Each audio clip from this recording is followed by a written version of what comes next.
The holes in their stories only get bigger every day. Welcome to your wake-up call. Welcome to your Red Pill. Welcome to Mental Self-Defense Radio and the Jake Shannon radio program. Now, here's your host, Jake Shannon.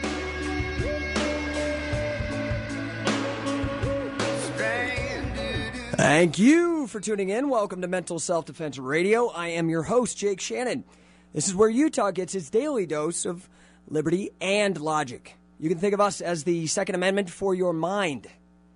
This is the show that fights to close that gap between rhetoric and reality.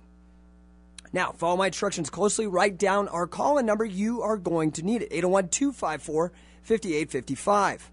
As Thomas Jefferson before me, I have sworn an eternal hostility against every form of tyranny over the minds of men. So while I may not agree with what you say when you call in, I will always fight for your right to say it. Today, it is March 21st, 2012. It certainly is official. The weather is great. It is springtime. How are you guys doing today? I'm really excited because, I try to bring you guys guests and open your mind and get you to maybe digest and go in a different direction. And I got a great guest today. Krist Novoselic. Now, for those of you that are fans of music, it's a no-brainer. He was the bassist for Nirvana, the mega super grunge band.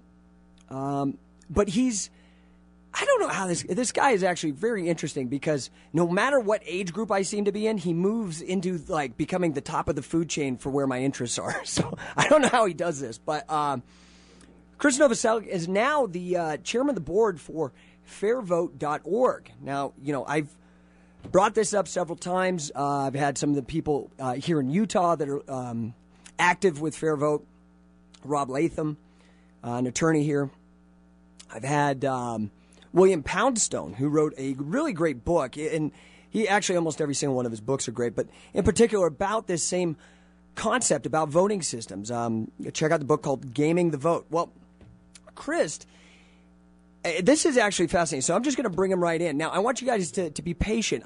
We're not taking callers because I want you guys to listen and soak this up. We will open the phones later, but right now, I want you guys to soak this up because, this guy really is cool. Are you there, Krist? Hi, Jake. How you doing? I'm doing super. I really appreciate you coming on the show. Thanks for having me. So, I don't know how you do this. Like, as I age and my interests change, you still remain at the very center of these things.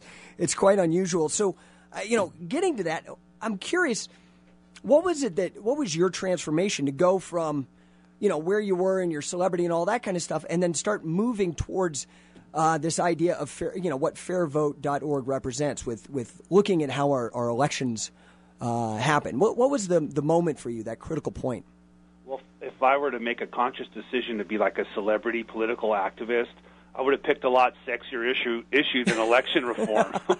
You know what I mean? Yeah. And because it gets kind of wonky. It was in the early 90s, even in Nirvana, when I was in Nirvana, mid-90s, early 90s, I became involved in music industry issues in Washington State. There was a censorship bill in the legislature, harmful to minors, the erotic music law. That was a threat to the music community. In Seattle, there was the teen dance ordinance. Remember the film Footloose? Yeah. Okay. And so what I did is I started working with other musicians, music fans, people in the music industry, and we started to take on this anti-music legislation. And we built a coalition, and we started to be proactive. Our message was the music community adds economic and cultural vitality to the city and the state, and we should be seen as an asset and not a liability.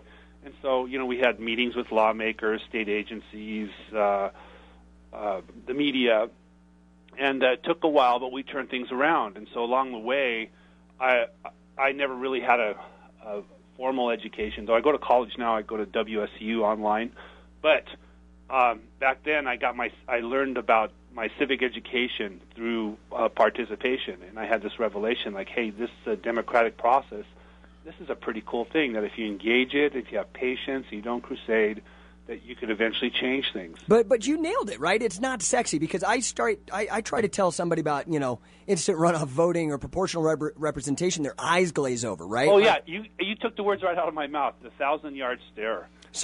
But it's not sexy. So, obviously this erotic music thing, it seems like that would have, and I don't know. I'm just curious, because it seems like it would have been more of a civil liberties issue or a First Amendment thing. It was absolutely a civil liberties issue, and it was about freedom. But how did you get from civil liberties of the First Amendment to voting system? Because I don't get it. They're like totally set. They're totally separate.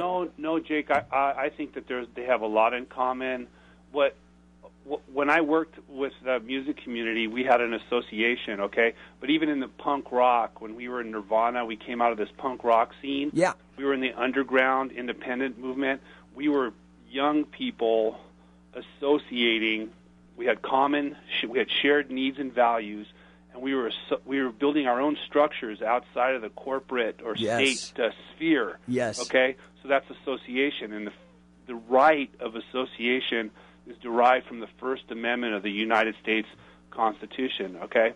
And so as far as election reform being sexy, not being sexy, and so if you start framing it in terms of like, well, people should have a voice or groups should have a voice, groups of citizens, then and you put that in the context of elections, then you need to start talking about election reforms that accommodate more than two parties, that an election system that's so out of whack, you have all these lobbyists and associations in Washington, D.C., Olympia, Salt Lake City, or whatever, dominating these legislatures. It's just like perhaps if we explore groups of people coming together in the form of democracy, maybe we'll restore some of that balance. I see. So you're saying, and that makes total sense, that this is a First Amendment issue because it's about your voice and your vote. And that actually makes a lot of sense because, obviously doing a political talk show, I deal with people who are just fed up and not feeling represented by either Democrats or Republicans anymore.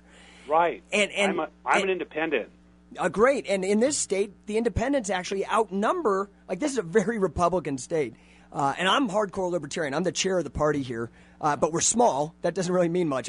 Talking about punk rock, it's about as punk rock as you can be to be a libertarian in this state anyway. But the thing is that independents outnumber Republicans, and yet it's the Republicans that dominate.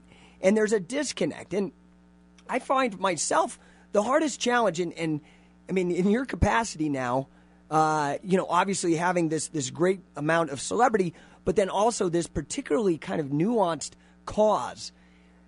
Every time, that 1,000-foot stare that you talked about, what is the way to sell this? Because I know that I understand it. I got turned on to it by studying an obscure branch of economics called public choice economics, where they're concerned with applying economics and mathematics to the political system. And then I started seeing about voting and instant runoff, first past the post, all this kind of stuff. But how do you pitch it? How do you get it so your average, for example, Nirvana fan who's going to come to this through you gets it? What's the pitch?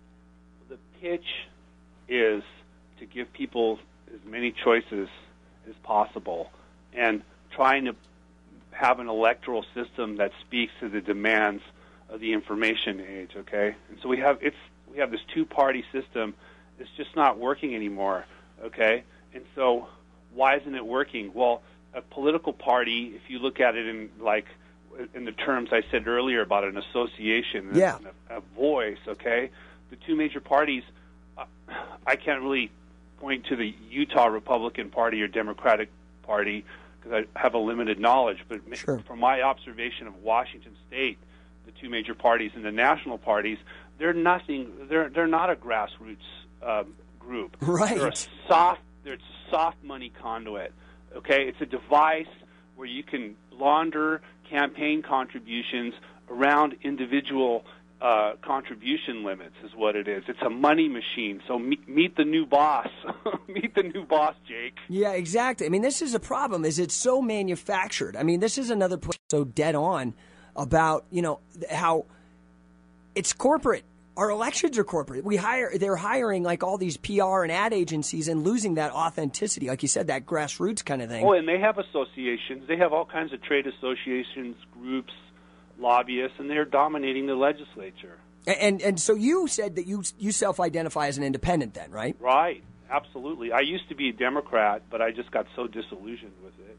Yeah. Now what I do, my group that I work with is a Grunge. And I'm sorry, what does that mean? Oh, the Grunge is a group. It's a fraternal order / advocacy group. Oh, it was cool. Founded in the United States in 1867. No way. In 1889 in Washington State. And my local Grunge was founded. We have a Grunge Hall here.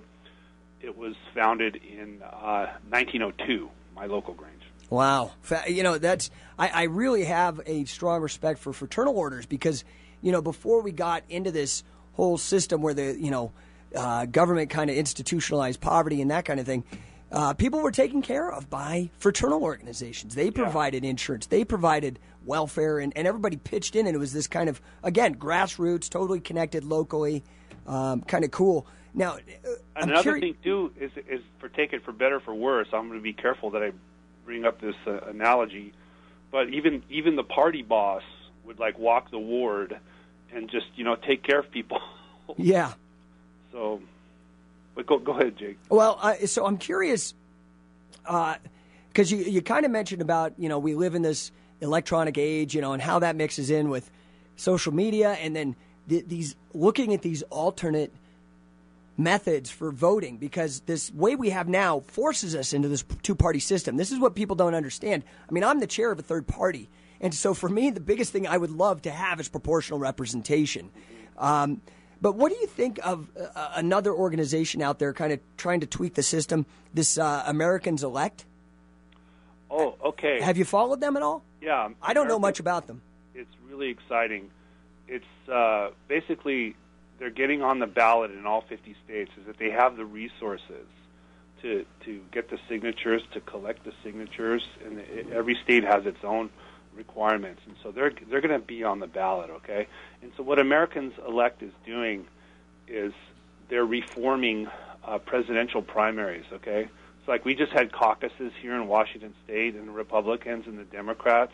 Yeah, us too. This archaic ritual where you spend the whole morning, to select these delegates, and then they had a straw poll, and it was just kind of it wasn't very user-friendly, okay? Yeah, the technology from the 1700s. Yeah. Basically, it's just it was like having a DOS computer from 1979 or whatever. You know what I mean? Yeah. Okay? And so Americans Elect is they're trying to merge social networking and political association, okay? Even though they say they're not a party, and they just want to nominate a president and not, not have all the messiness of a party. But so that's what they're trying to do, and that's why I have a lot of respect for them. And I think they're I thought that might dovetail pretty nice. Now you're the chairman of the board over at FairVote, that's FairVote.org. People can go there. Right. There's a bunch of educational material and whatnot. But then I also, when I was researching the show this morning, I found out that you've got a blog where you're fairly frequently, updating stuff, making a little commentary and whatnot. Yeah, it's this is Krist Novoselic, which is Krist Novoselic at Blogspot. Yeah, and I was doing pretty good at it. That I got swamped at school, and I've been doing these papers, and I'm actually doing a paper on proportional voting right now, so I haven't been able to update it. But I talk about. How does a teacher? I'm just curious. How does a teacher grade you on that? First of all, because of your celebrity from Nirvana, but then you're the chairman of the board of FairVote, and you're writing a paper on proportional representation. Well, I would hate to be your teacher, man. I guess it's the criteria. Is how do I do my MLA citation? Oh, you know what I mean? Yeah. That's just kind of I've written a couple books, and that's the hardest part is the footnoting and stuff. Yeah, it's the kind of the structural thing. Hold on just a sec. We're bumping on our commercial break here. We're speaking with Krist Novoselic. He is the chair of FairVote.org. You might have heard of him previously as the bassist from Nirvana, but brilliant guy, really fun guy. Come back after the break. We're going to dig a little bit deeper into this right here on Mental Self-Defense Radio, AM 630, K-Talk, the voice of Utah. Imagine a place where you are totally free. Free to be who you want, to think what you want, free to worship, to love, to express yourself, to speak out against the things that make you mad. Imagine living in a place like that.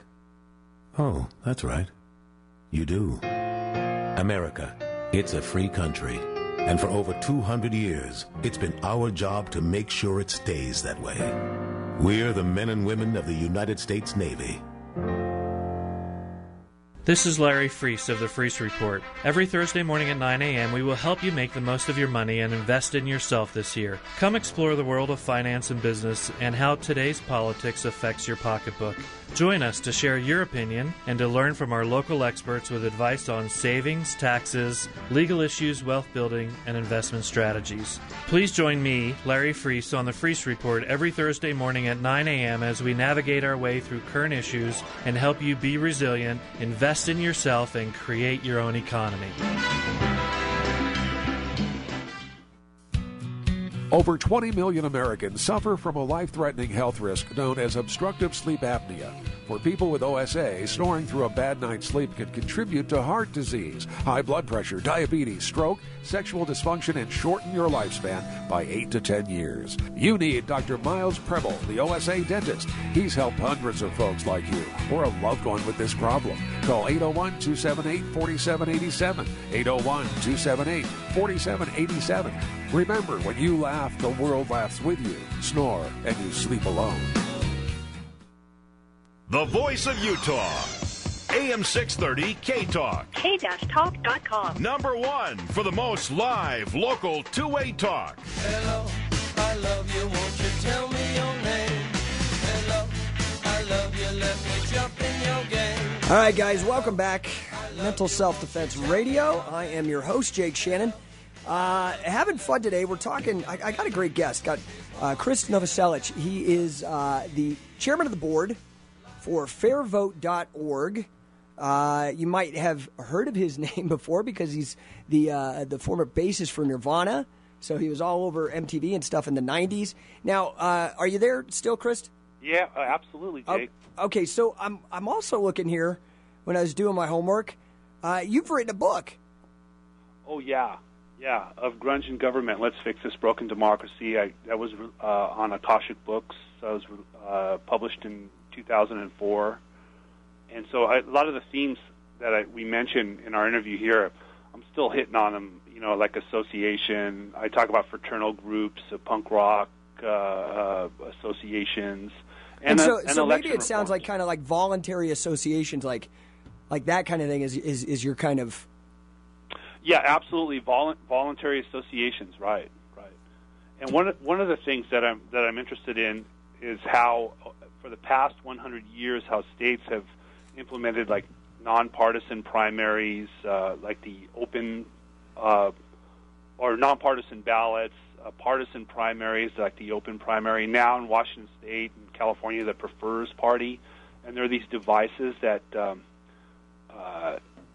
dampen political association. So I'm looking into that and see what the effects of that are, and it could have some real negative effects.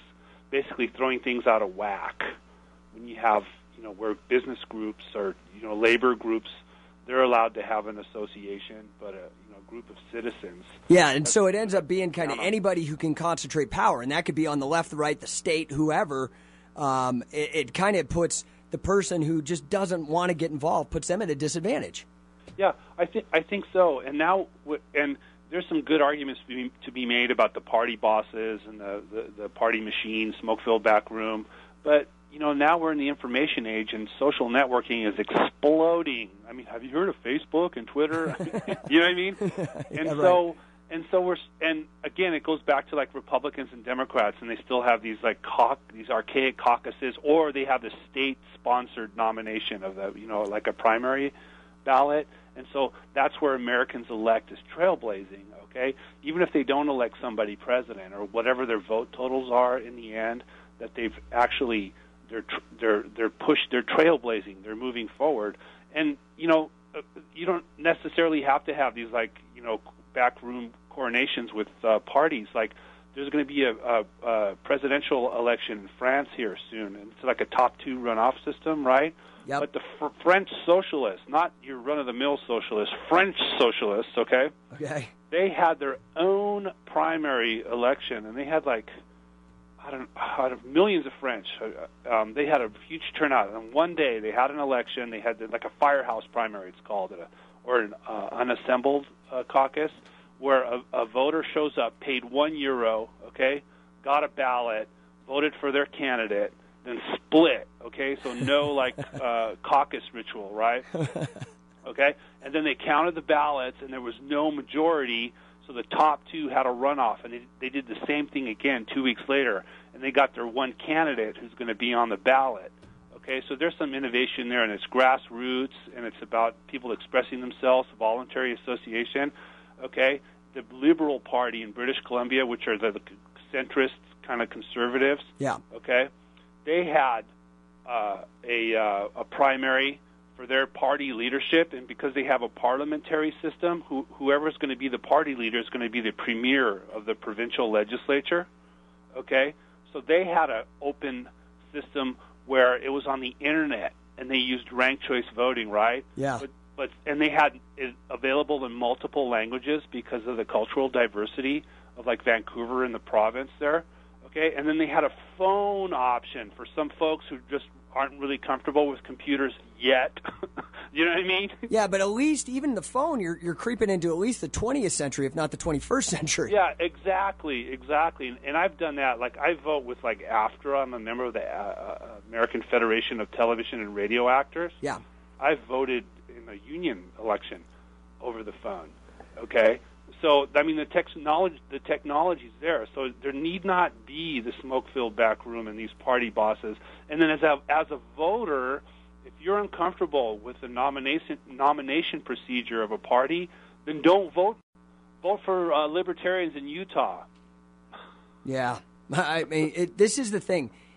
When I sit down and somebody gives me the 2-3 minutes it actually takes to, in the base, simple terms, to describe proportional representation, they're automatically for it.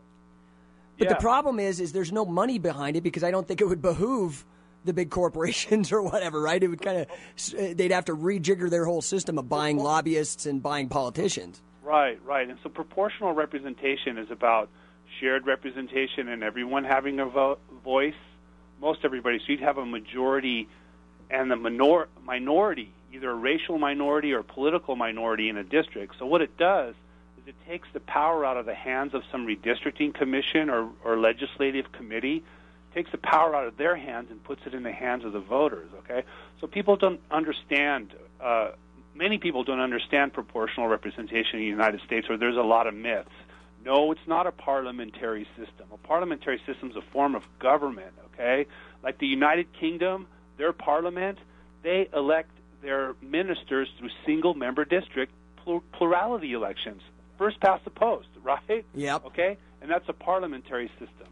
Okay? The French National Assembly, they have a top two runoff system, okay? So if nobody gets a majority, then they have a top two runoff, and from single-member districts, right? And they have like 4 or 5 parties in their districts, okay? So it doesn't really there's an election system, and then there's a form of government, okay? Then there's different flavors of proportional representation. When you vote in Germany, it's a mixed-member proportional. But we'll say, like, when you vote in Italy or Israel, you vote for a party, okay? It's a party list system. So you get a ballot, and you vote for a party, and the party publishes their list, and so you can see who the heck is on the list. Well, we've never had that in the United States, okay? And there's really no tradition of that in English-speaking countries. There's different types of proportional representation. There's a single transferable vote. It's like a preferential ballot. It's like ranked choice voting, basically. It's used in Ireland and Australia. Well, and that's kind of where I wanted to go to next. Now, but wait, I had an epiphany while you were talking about caucuses, and I am saying this live over the air, so you can have it, whatever. I don't know, you probably won't use it, but I thought, okay, here's the next title of your book. Okay, your next book. Uh-huh. Okay, are you ready? I'm ready. Lay it on me, man. Rock out with your caucus out. Okay. Do you like that? Yeah, I like it. I don't know. I'm forcing you to write about caucuses. Maybe you'd actually want to write about something else. Anyway, what I wanted to get to was the successes that FairVote in particular has had, but these alternate voting systems. What I find annoying is that the United States is so far behind. So many people are angry and disaffected, and the majority of people don't vote in this country. And all we have to do is just look around the world. It seems like everybody else is kind of getting it. What's our problem? Have we had successes here in the United States? Well, we've had a checkered past with these alternative voting systems. Like Illinois used cumulative voting from like 1870 to 1980, okay? And it was basically for their assembly, a voter got 3 votes, and it's a 3-seat district, right? Makes sense. 1 person, 1 vote, okay? And this is a constitutional. I see. So you could spread your vote around. Well, yeah, you could give your favorite candidate just all 3 of your votes. Okay? So it's like actually having money in a sense where not only do you have one dimension to just saying your preference, but then you also have a dimension to saying how much, or you could spread it around. Right, and it was important to do that after the Civil War because of a lot of the feelings in the wake of that. And so you had Democrats in the South anyway, you like. We'll say in the modern age, okay, like in the 70s and 60s, you'd have like Democrats in Chicago, okay, and you'd have Republicans in the south of the state, okay, but you'd have these 3-member districts, and you'd have these like bipartisan districts because you'd have Republicans from Chicago and Democrats from the south of the state, okay, and so like it's about sharing your representation. Yeah. Even Republicans in Chicago, okay, would have at least 1 person in their district that they could vote for and get elected. Okay, so that's one way to have a. So what happened then? I mean, then they just stopped doing it. Well, what they stopped doing it is there was a recession in the late 70s, and there in the midst of that, legislators they voted a pay increase, and so there was this cutback amendment, and basically it cut back the size of the assembly, membership of the assembly, and it got rid of cumulative voting. And so there was a study done about 10 years ago by the Illinois Assembly about the effect of it, going back to just single-member districts. Yeah. And they found out that the legislature is more polarized, and so more contentious, not being able to actually get things done and that kind of thing. Right. And that was going on until at least the 70s? To 1980. Wow. And until 1980. Now, so where are we now? Is there anybody here in the States really actually putting this into action? I mean, maybe at the local level? It's like Cambridge, Massachusetts has had it for decades. They've had the single transferable vote, which is a form of proportional version of ranked choice voting. Yes. Okay, so they do that for their like city council. Okay. And then Minneapolis, Minnesota has it for like some minor boards, citywide boards. So maybe at least it's creeping in. People are putting their big toe in and seeing if the water's okay.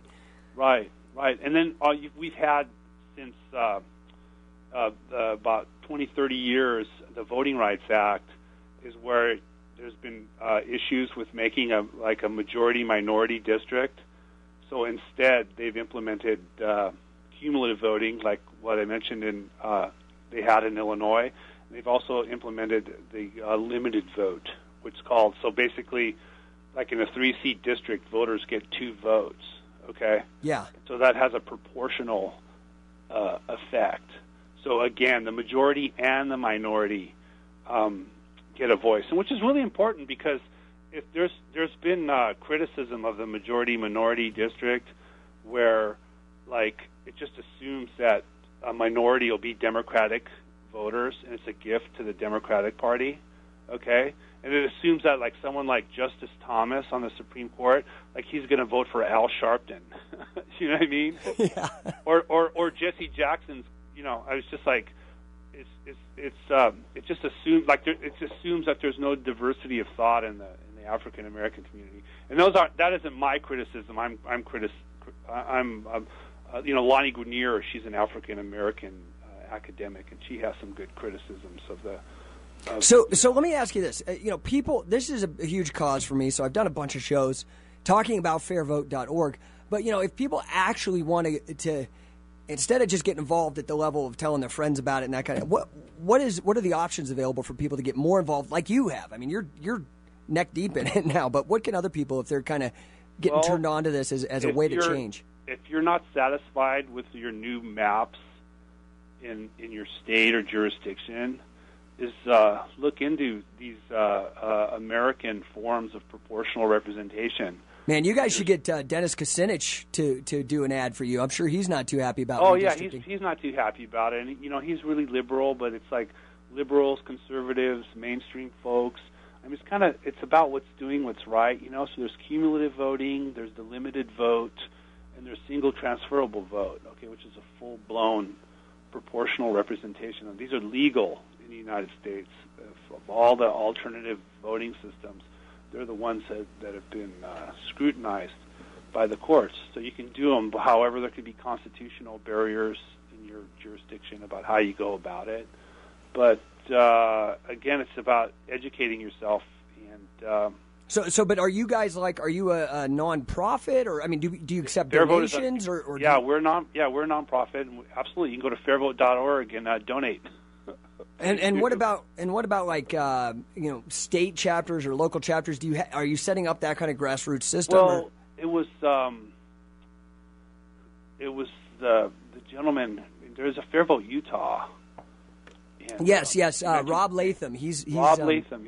Yeah, he's been on here. He's actually he was the chair of the Libertarian Party 2 chairs before I know me. Rob. So. I know Rob. Now, there's a FairVote Utah, and just people start talking about it. And if you're tired of uncontested, uncompetitive elections, the same old insiders dominating the election system, the new boss, which is campaign consultants and the people who fund that whole campaign media industry.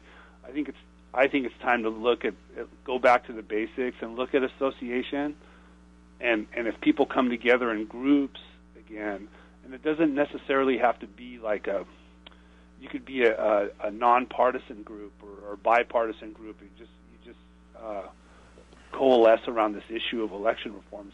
And if everybody understood all these different alternative methods and really started to adopt things like proportional representation, we wouldn't all have to get into this polarizing debate about Citizens United and our corporations people and all that. Oh yeah, I really don't get that whole thing with not to digress, but there's an author. He's a professor, Douglas Amy. He's got a couple good books that are really basic on election reform. Behind the Ballot Box, Douglas Amy Ballot Box. He's got another book, Real Choices, New Voices, and these are books written for people like me who are not going to go read through this academic tome. Even though I do read a lot of them. Well, so you mentioned you're in school. You're going to law school or something. I saw. No, I go to the Washington State University online. I love it because I live way out in the woods. And so I can telecommute to school. And what is it you're studying? Is it law or social sciences? Okay, I see. Yeah.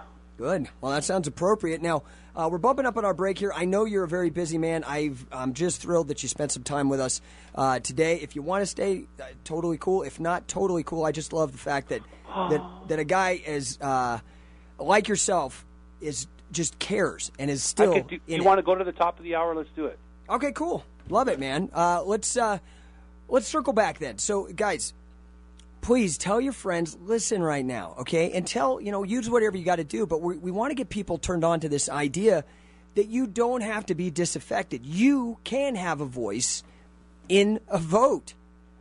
Because believe me, I used to be there. I used to not vote because it was who cares? It doesn't matter. And you know what? With this system, it doesn't. But we can fight. And like Krist was saying, Cambridge, people in Minnesota, they're creeping it in there at the local level.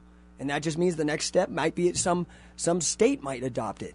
That would be just outstanding. So come on back, guys. We're here with Krist Novoselic, the chairman of the board, FairVote.org. Come on back, guys.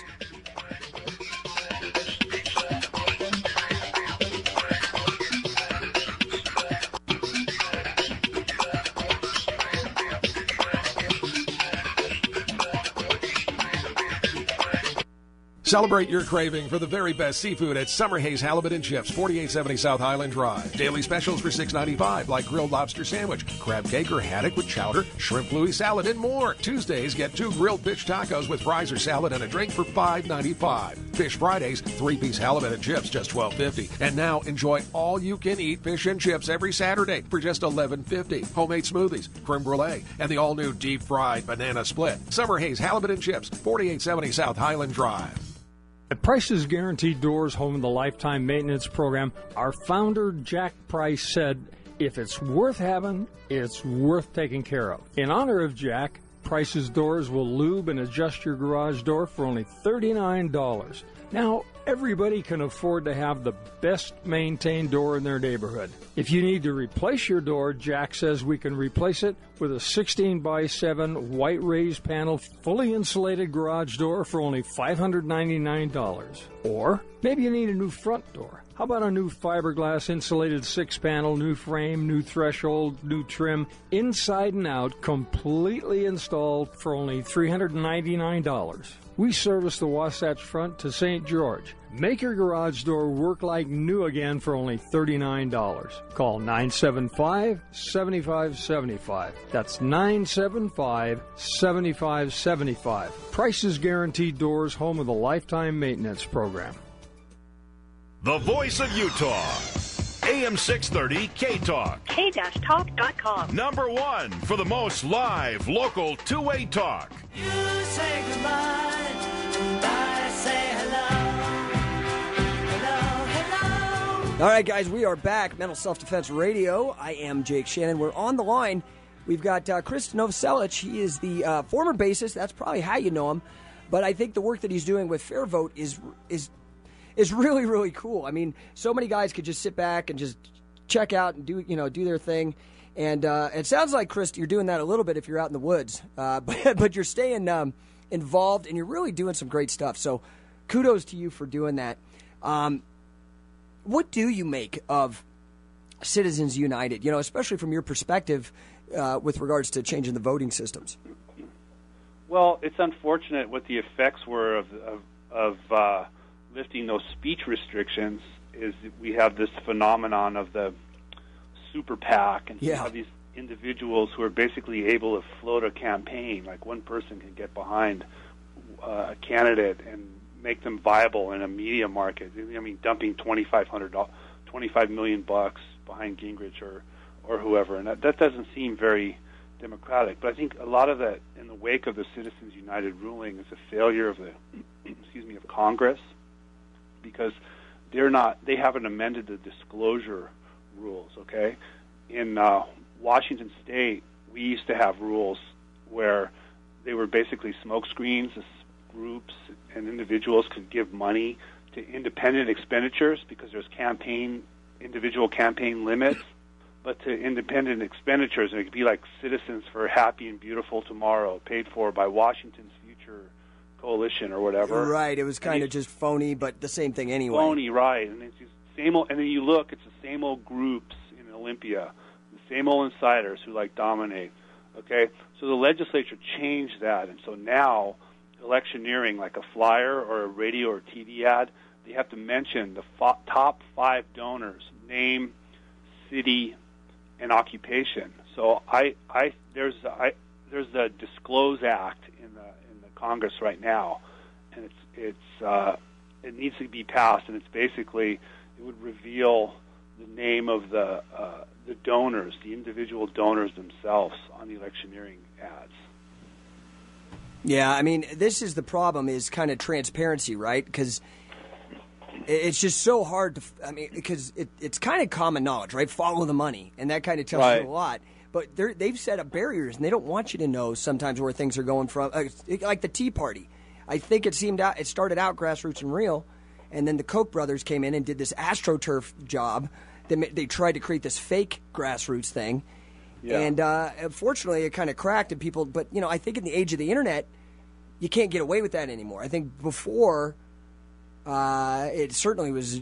I'm sure it's what happened. It was the norm. I think you nailed it right there, Jake. Is in the age of the internet, because if you look at the rules that the Citizens United versus Federal Election Commission ruling, the rules that were overturned, it prohibited electioneering 30 days before a primary election in a federal election and 60 days before a general election. And that was for television and radio. okay? But now, in the decision, the court was very keen to the convergence of technology and how, television and radio and the internet are all coming together, okay? So basically, if that reasoning of that prohibition, if that were allowed to continue, then we're talking the regulation of speech on the internet. Yeah, which, I mean, I think it already is happening in some surreptitious ways. I've heard people complaining about, tweaks on YouTube counts and stuff on some political videos. Yeah, I've heard it. I haven't been able to verify it myself, and so I do worry about some of this new legislation. Yeah, I don't know. YouTube is a private company, and YouTube is a corporation, okay? And so, I mean, everybody loves YouTube. I love YouTube, okay? Yeah, great videos, yes. It's the YouTube LLC, and Google is a corporation, okay? And so I have a lot of problems with folks who want to combat the Citizens United ruling with this whole notion of taking rights away from corporations, okay? Because if you look at the SOPA and the PIPA protests, where exactly came together, and that was fostered a lot by Google. They had that protest.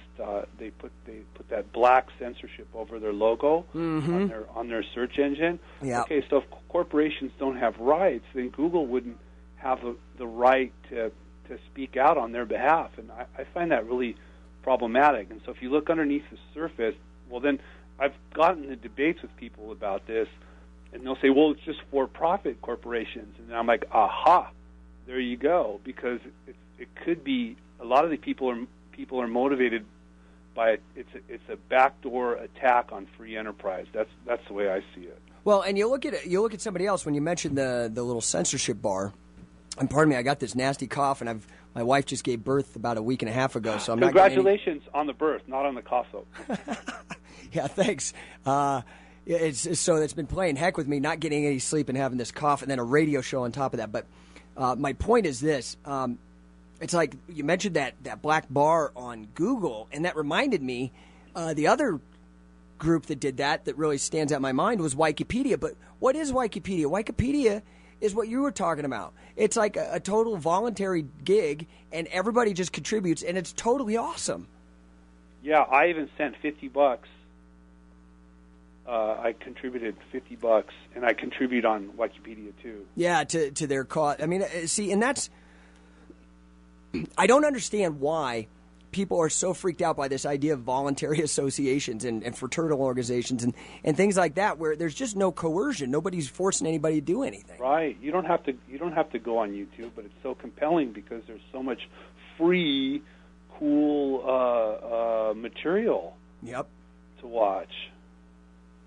Now, so people who are listening, just tuning in, we've got Krist Novoselic. He is the chairman of the board for FairVote.org. Please check that out. Fair, and it's just like a fair shake, FAIR, and then vote.org. Tons of good stuff on alternative voting methods, guys. This is the way the people are actually going to get heard. I know in this state, people are just so disheartened that a guy like Orrin Hatch, who's been in the Senate like forever, and he's just entrenched. We can't get him out, and he's not really representative of the people. And the Senate is enshrined in the United States Constitution. It's basically the states. The senators represent states, but the House is supposed to represent people. So if we had proportional voting for the U.S. House, it would take a simple statute to implement it. Now let me see. There's no constitutional prohibition on proportional representation for the United States House of Representatives. Now, let me try to explain it and tell me where I'm wrong or if I'm right. So, for example, if we have a state here, let's use Utah, and 5% of the vote in like a legislature comes out for the Libertarian Party or some other party. That means then that 5% of that legislature would have to actually be represented by libertarians. Right.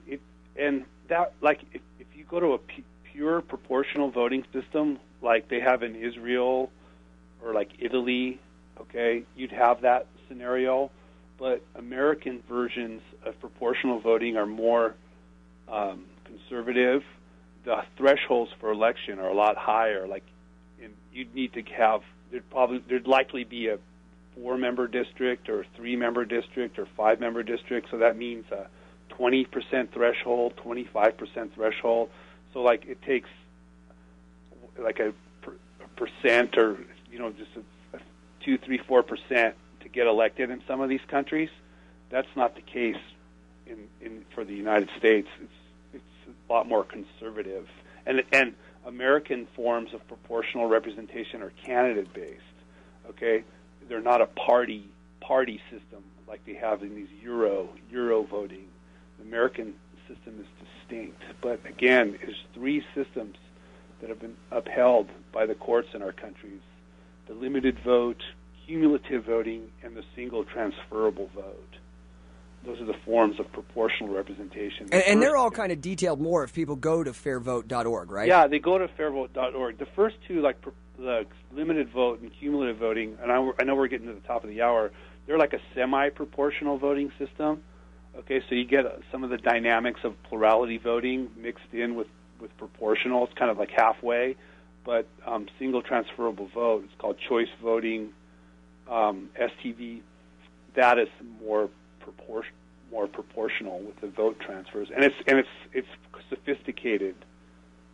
So you might get that 1,000-yard stare explained. Where cumulative voting, you get 3 votes, and it's kind of like money. You choose how to spend them on what candidate. But see, the voters have the currency instead of the consultants and the insiders, because you weren't drawn into the single-member district. These legislators or this committee hasn't cracked or packed you in one district or another. And then if you're a taxpayer and if you're subject to the laws and the rules of the legislature and government, you should have a voice.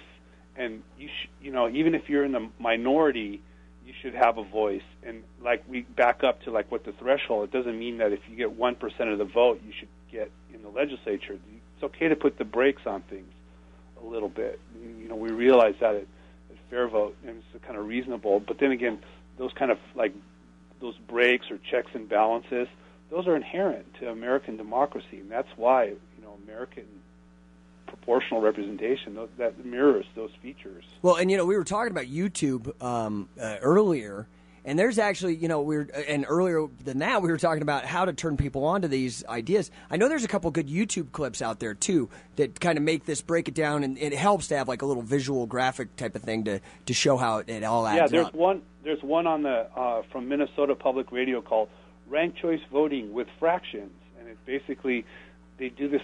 It's a short video, like 2-3 minutes, of single transferable vote with Post-it notes, and it shows the transfer values and the thresholds, and how to get elected, and how the transfer votes work. I mean, because the 1,000-foot stare part of this goes deep. That rabbit hole goes into like Condorcet and Minimax and all this like arrows and possibility theorem. I mean, it can really get a little bit obtuse. Yeah, for and your average person. We could have been, for this last hour, Jake, we could have been talking about reapportionment and all how sophisticated and complex it is to make a single-member district with plurality elections. That's a good point. Okay? And it's just like all elections are complex. That's a good point. Right, exactly. It is. Because I could guarantee you 1 out of 100 people couldn't describe to me the whole redistricting or apportionment process. Oh yeah, and you know how many listeners you'd lose. You just tune out, and we can start talking about all the criteria that goes into it. Yeah, that would be the 2,000-foot stare. Geospatial, it's crazy. That's funny. So now, again, fairvote.org. You guys, check it out, please. This is awesome. Krist is the big cheese, the chairman of the board, the Frank Sinatra there over there, and he's also. I'm looking at your book here, and like you're ranked. I just had a book come out myself, and so I'm kind of a nerd, and I'm looking at this, and I'm like, your book came out in 2004, and you're still ranked like number 5 in state and local government, number 6 in U.S., and number 6 in elections. Oh, because some schools have used it. See, that's how it works. Because it's not a political science tome. It's just. It's more accessible because here it's you, this cool dude, talking about maybe a dry subject, but getting people to be like, man, if this guy likes it, it's got to be cool. You got to remember too, with political science, it's always a give and take. Like, there's no perfect scenario. So whatever you gain on one hand, you're going to lose on the other hand. So it's just kind of like finding out what the needs are of the voters and of citizens. But at least you should know those trade-offs so you can pick the one you like. Yeah, exactly. Instead of just settling like this. Basically, you have to ask yourself: is this the best we could get? Right, the system we have right now. Is this the best we could get? You need to ask yourself that, okay? And then you need to seek out the information and choose for yourself. And like what you said, there's a whole plethora of election systems out there, and check them out. And some people are, they get into these debates. These nerds are like, this is better than that, or crusades or whatever. It's like, I don't go there. I know what works for me, and it's up to you as an individual. Just ask yourself: is this what we have right now? Is that the best we can get? I don't think so. Yeah, you're spot on, man. So many people are disappointed. Krist, I'm just thrilled to. I'm glad you stayed with us for the full hour. I know you are a busy guy. Guys, check him out. FairVote.org. Also, Krist Novoselic .blogspot.com, and also that book. Really cool. I can't believe it's doing so well after that long as well, and it's a dry subject. I didn't know that. It's so. Yeah, go to the Amazon page, man. You're still ranking high. Book. Of grunge and government. Hey, Krist, thanks again, man. Thanks, Jake, and thanks to everybody. All right, guys, check him out over at FairVote.org. I keep trying to bring you these cool people that have cool causes, man, and it's something you never heard of. So open your head a little bit. Stop playing Xbox for a second. All right, come on back. Arr, mateys, Captain Salty here, always bragging about Neil's Halibut and Seafood, the original famous fish and chips house, serving the Wasatch Front since 1994. Deep fried, battered halibut and cod, succulent, crisp, and tasty. Neil serves up a huge gluten-free menu. Now you can enjoy gluten-free fish and chips. So wonderful is Neil's Halibut and Seafood that you'll return again and again. Trust the captain. Choose a chimichanga. Oh, it's good. Indulge on a grilled or crispy fish taco. There's tasty burgers, tender chicken, hearty sandwiches, and all the sides. Two can eat a hearty meal for only $25. To start, select from fresh battered zucchini to a monster-sized onion rings. 2 orders of 2-piece halibut with fries and salad or coleslaw if you prefer. 2 soft drinks, and finish your meal with a sorbet ice cream dessert. There's always a cold one on tap to quench your thirst, mateys. All this and much, much more at Neil's Halibut and Seafood, 123rd South in Draper, barely east of I-15. See you there. What would you do for an extra $1,000 a year? Cut hundreds of coupons, shop the sales, maybe get a second job? What about just refinancing your mortgage and dropping your payment by $100 each month?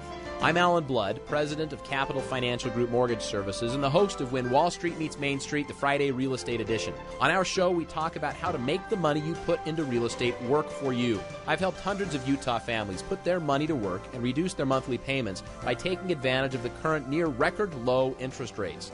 As a local independent mortgage broker, I'm able to help my clients get the best possible loan and save hundreds and sometimes even thousands of dollars every year by refinancing. Whether you're looking to just reduce the rate on your current mortgage or maybe even consolidate other debt by now is the time to start saving money.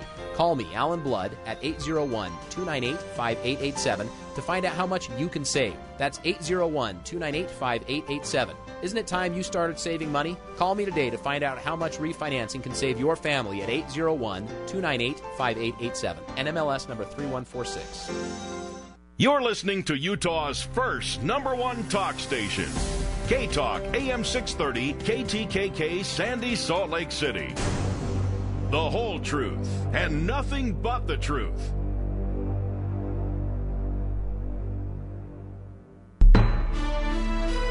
CNN Radio, I'm Michelle Wright. Our top story: in the wake of the killing of 17-year-old Trayvon Martin last month, Florida's Stand Your Ground law is coming under intense scrutiny. CNN's John Zarella reports on how the measure works. The bottom line, in essence, what the law says is that if you have a reasonable belief that your life and safety is in danger as a result of an act or a threat, then, bottom line, you can use force to protect yourself. Martin was unarmed. The shooter, George Zimmerman, claimed he shot in self-defense. Hundreds of police officers have surrounded an apartment in Toulouse, France, where a suspected serial killer is holed up. CNN's Diana Magnay reports Mohamed Merah has given police 3 reasons for his shooting attacks. 1, because he doesn't believe in the ban on women wearing the hijab, the veil in this country. 2, because he objects to France's involvement, military involvement in Afghanistan, and that's why he killed those 3 soldiers at point-blank range last week. And 3, to avenge the deaths of Palestinian children, and that is why he targeted that Jewish school. Merah twice tried to join the French military. A white Mississippi man has pleaded guilty to the 2011 killing of an African-American man. Daryl Dedman had originally pleaded not guilty to the beating death of James Anderson. The 19-year-old Dedman has been sentenced to life in prison. The NFL has suspended New Orleans Saints head coach Sean Payton and GM Mickey Loomis without pay for allegedly running a bounty program.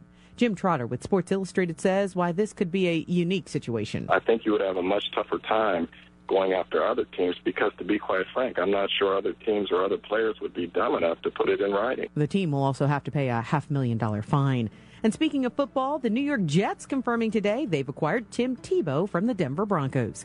I'm Michelle Wright. For news anytime, go to CNN.com. This is CNN Radio. Blurriness, wavy lines, blind spot, these are all symptoms of a chronic condition called wet age-related macular degeneration, also known as wet AMD. It can develop quickly, and it's a leading cause of blindness in people 60 and older. Learn about your risk factors and find out how a retina specialist can help. Just visit amdawareness.org. And if you aren't seeing clearly, get checked now. Knowing the symptoms may save your sight. Learn more at amdawareness.org today. This message was brought to you by the American Society of Retina Specialists and Genentech. I'm Professor Burke from the University of Farmers, and this is a pop quiz. What's the best way to find out what your auto policy covers? A, smash your car up and see how much your insurance pays, or B, talk to a highly trained farmer's agent and see if you have the coverage you want. The answer is B. Please don't attempt A. That's just crazy town. If you want answers about auto insurance, you want a farmer's agent. Find yours at farmers.com. We are insurance. We are farmers. Bum, ba-dum, bum, bum, bum, bum. Coverage not available in all states. E-discovery laws and government regulations require that certain businesses save electronic communication, namely emails, or face potential fines. Barracuda Networks, the world leader in content security, application delivery, and data protection, with more than 130,000 customers worldwide, can help. The Barracuda Message Archiver indexes and preserves all email communication while enforcing policies for regulatory compliance. Save email, avoid penalties. Visit barracuda.com/archiver to try the Barracuda Message Archiver free for 30 days. That's barracuda.com/archiver. There's no guarantee your new proposal will be approved by your biggest client. No guarantee your son will win his lacrosse tournament. We live in a world where guarantees are few and far between. But when you invest in municipal bonds insured by Assured Guarantee, every dime of principal and interest is guaranteed. Savvy investors rely on Assured Guarantee's financial strength and municipal credit experience.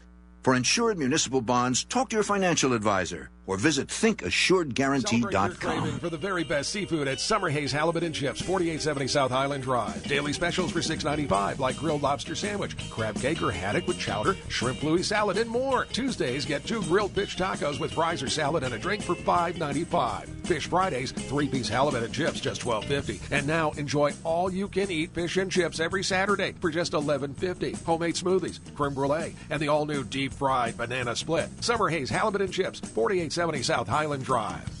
Has your business suffered from lack of money needed to get through these tough times? Hi, this is Larry Freese of the Freese Report, and I want to introduce you to a company that can help you obtain the financing you need.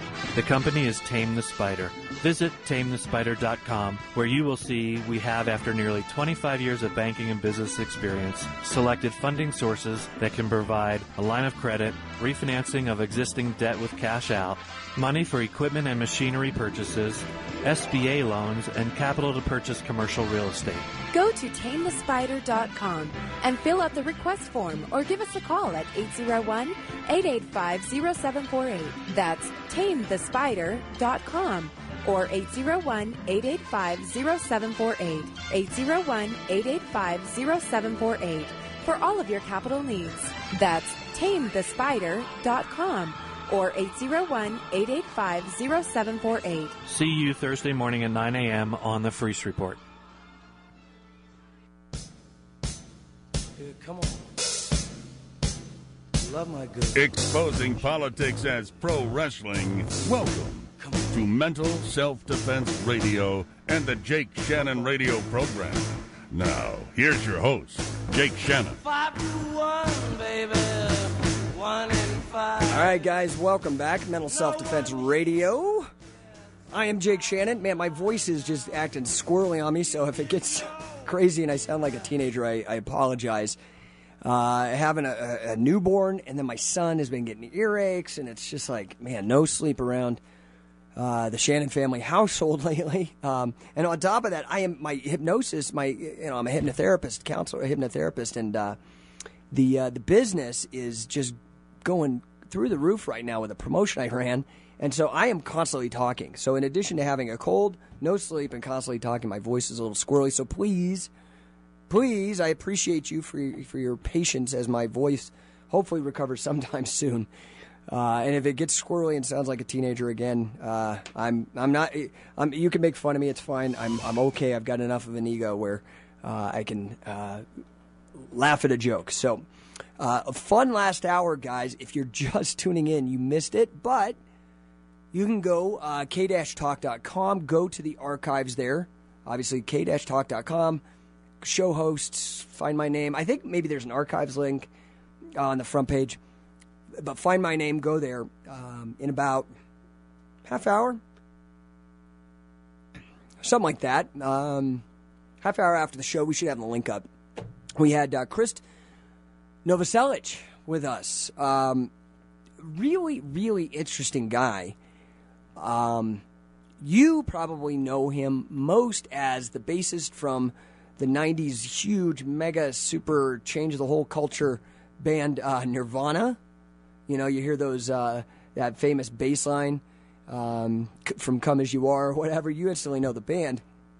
He's the guy who came up with that. I mean, he's really been at the center of our culture, and what I like is that, you know, he's taken a path. So many people in that position could just check out, right? To heck with this, I'm just, going to pull a Ted Kaczynski, go into the woods and not bother. Well, Kaczynski, unfortunately, didn't. He continued to bother people, but you know what I mean? Like, he could be a hermit and have nobody ever hear from him again. But he hasn't. He's going to school to get his degree, to educate himself. He is the chairman of the board of FairVote. I really would hate to be his professor. Because, frankly, I would find it very... I would basically have to pass him because I would have to assume he probably knows more about it than me. I mean, I would do my very best to research, but, and clearly he's deep into the minutia of voting systems. And that's, I've had a lot of guys on. He mentioned FairVote Utah and Rob Latham. You can go to the archives, go way back. It's probably a year ago. Had Rob on. Rob's a good friend of ours. Also a former chairman of the Libertarian Party of Utah, and now really working with FairVote Utah. And I've had William Poundstone, best-selling author, wrote a great book on this. If you're into like the Malcolm Gladwell kind of pop science books or whatever, with that weird twinge to them or whatever, you got to check out William Poundstone. Go listen to the archive of the William Poundstone show I did, and we talked about the same setup. Really, really important stuff. That's why I keep coming back to it. These are the causes that I think will change our culture, not the stupid stuff that the media and the corporate media is pushing on you constantly. That's just a bait and switch, man. I'm talking about the real things. Cheating. We could change the voting system.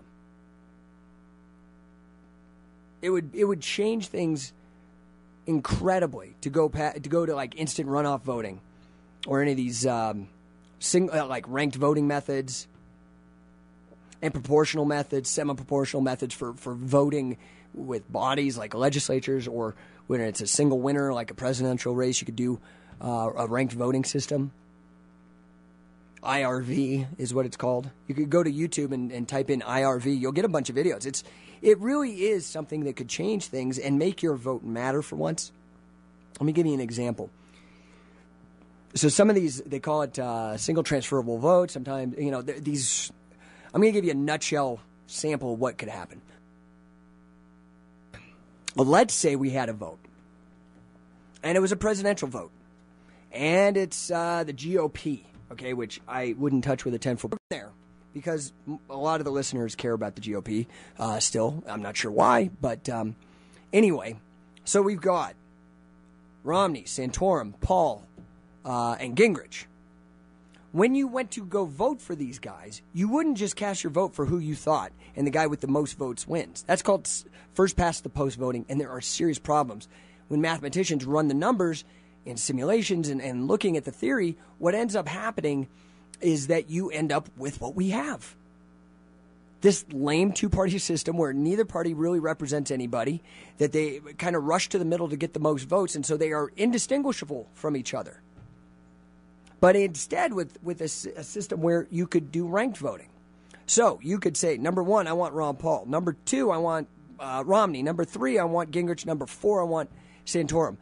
You would rank them like that, and then the computer system or whoever's tallying the votes would add those numbers up. And the person with the lowest number, meaning the one that was ranked highest, got the most number 1s and the most number 2s, they would win. And what does that do? That adds another dimension. Of course, yeah, I'm throwing in math terms, okay? Don't get freaked out. It's just another dimension. It's a vector. But what does that do? It's like money. Money, not only does it say your preference, like a single vote says, I prefer this guy over that guy. So when you spend your money, you do that. But you can also say how much. Do you understand? There's 2 different dimensions to it. And that is important. It gives you a better representation. Simply put.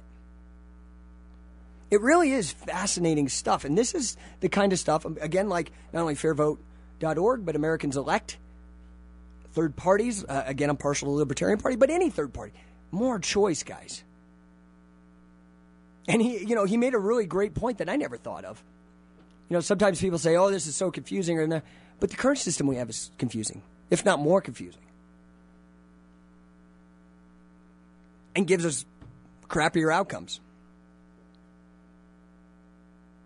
So this is fascinating stuff, and I'm glad that a celebrity... Excuse me, sometimes I have to turn off the mic to cough. I don't want to cough in your ear. But a celebrity who is the caliber of Krist Novoselic is really championing this. I mean, his hands are in it, man. He's digging in the earth. We've got Doug out in Salt Lake City. Doug, welcome to the show. Yeah. Do you think that the Republicans are going to go to a brokered convention with this situation with these? That's coming up? Yeah, because I don't think Romney can get the 1144. I don't think he's going to. I mean, he's getting a lot of opposition from Santorum. Well, given the way things are currently and looking at these numbers, and again, to be honest, I only could spend so much time looking at the GOP before I start to get upset to my stomach. Yeah. And so I don't really dig that deep into the GOP, but I have been following it a bit. I do think the odds of a brokered convention are pretty high. That said, when you look at the history, the guy who wins is the guy with the most corporate backing. Always. So you think Romney will take it? I think Romney will still take the nomination. And then, again, that law, whoever has the most corporate money wins. Obama versus Romney, Obama wins. Yeah, well, when these delegates get in to the convention, and let's say it's a broker convention, don't they have they're voting of their own conscience? So that means they can vote for anybody. They don't have to stick to the party. Did you watch the Ron Paul interview on Tonight Show last night? I didn't. Oh, okay. Well, he brought up that exact same point, and that is the risk, right? That is why there is that risk that it could not go to Romney because people aren't dedicated anymore. They can actually vote who they want to, and that could really go to, in my opinion, the biggest disconnect that I see with GOP is I see people out in the freezing cold doing honking waves for Ron Paul. I see people making videos. I see people caring. They cheated. I heard that they cheated Maine and the first two in Missouri. States. Yeah, Missouri was a disaster too. They didn't want him to win, and they didn't want him to get any steam. They didn't want him to get any steam early in the election, so they just didn't count him. Yeah, the thing is everybody, Doug, talks about how the system's broken. Man, if I had $1 for every time I heard that, and yet we keep using the same ridiculous system. That's why I left any party politics, the two-party system, and went to a third party, and why I support and try to promote these ideas of these alternate voting systems, because I think this is how we get the real change that we want. Well, I'm not voting for Hatch. Well, I should hope not. Hey, anything else you want to add, Doug? I got another caller I got to get to. That's fine. I appreciate the call, man. Don't be a stranger, okay? I mean, it's fascinating stuff. I think it's really fascinating. I'm not an expert by any means, but I've looked into it. I got first turned on to it back in, it was probably the late 90s. I was fortunate when I went to grad school to get my master's in financial engineering, which is like financial math. I was fortunate to get a scholarship to go out to George Mason, which is kind of the hub of this particular school of economic thinking called Public Choice, and they apply economic reasoning to politics. And that's where I first got turned on to these ideas of Condorcet and Kenneth Arrow and whatnot. Really, really cool stuff. We got Cameron out in West Jordan. Cameron, are you there? Yeah. Hey, Cameron, what's up, man? Well, I am going to have to disagree with you a little bit. I think you're missing the point on elections. You say, oh, the person with the most money wins, and that may be the symptom, but the cause is that people are just not staying involved. And some people are voting for their own interests, which may not be in the interest of the country. The problem isn't the money. If they put out millions of dollars and their candidate still lost, they would soon quit doing that. Well, but here's the problem, Cameron. I've had a guy on this show who actually I first met at that, when I went to that thing at George Mason, I was just talking about this public choice outreach thing. He's a Princeton economist and now is over at George Mason, and he came up with a book called Rational Ignorance. And it basically talks about the problem that you're describing, that people aren't involved, but that unfortunately is the rational decision to make because the system is broken, and they're like, why bother, man? This thing is a joke. Well, I would disagree that the system couldn't. If enough people actually studied it out and came to the opinion that liberty was worth more than security, the country could pretty much change overnight. But I don't see that in people. I see people who maybe even as much as a majority want to be taken care of by the government. That doesn't mean that they want to be but so then what's the answer to that? What is the answer to that, but Cameron? What's the answer? The answer, in my opinion, is this, is education, is turning people onto these new ideas and getting them to get fired up to actually care about liberty more than security, like you're saying. Well, that would be. I don't know if there's any other method.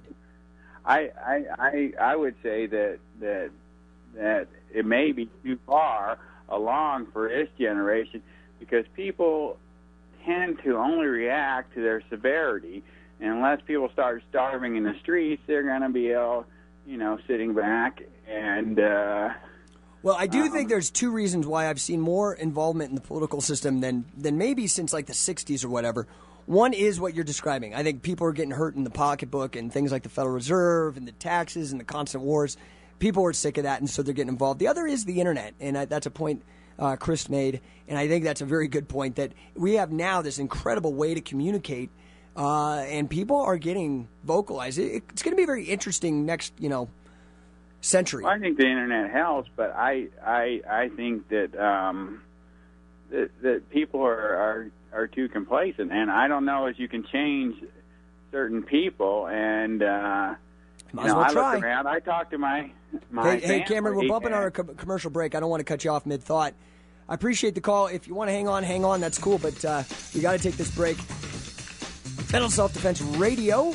We'll be right back in about 10 minutes. Or actually, not 10 minutes, in just a couple minutes, so hang in there. See you on the other side.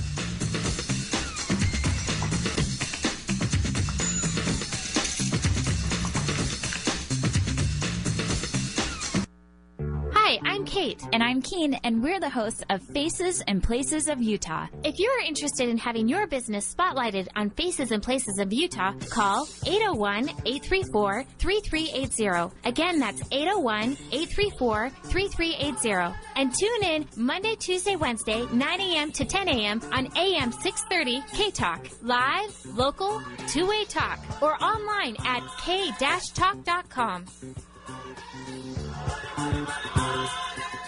Tune in on Sundays at 4 p.m. to learn the latest cutting-edge science of health with your hosts Hugo Rodier, MD, and Gary Olson, DC, on the Integrative Health Show sponsored by Pioneer Comprehensive Medical Clinic in Draper. Our country is suffering from poor health due to nutritional, environmental, and stress problems. Learn how to address these problems and not rely on symptomatic treatments that often have too many side effects. The Integrative Health Show, Sundays at 4 p.m. on K-Talk AM 630. Friends of the Constitution, are we having a problem with immigration officers? If we had the representation in the House that the founders designed, our representatives would simply walk into that officer's place of business and say, "Sir, it has been demonstrated that you are not protecting the people's rights by refusing to comply with the immigration law that you were sent to enforce. Box your stuff. You no longer have a job."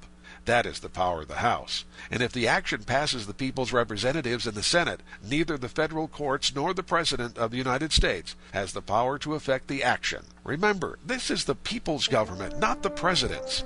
He is but one of the officers. Download your free copy of Government Based on the Original United States Constitution at k-talk.com. That's k-talk.com.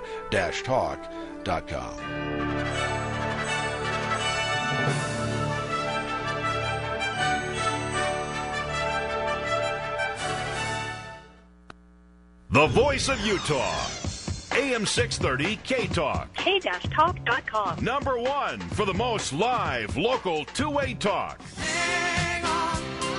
All right, guys, welcome back. Mental Self-Defense Radio. I am Jake Shannon. Guys, really, this was one of those shows that you will want to go to k-talk.com, download the MP3, listen to it, do whatever. But if you missed the show, it was just a great show. Really great guest, Krist Novoselic, the former bassist from Nirvana, is now the chairman of the board for FairVote.org, talking about alternate voting systems. Before the break, we were speaking with Cameron. Cameron, are you still with us? Yeah.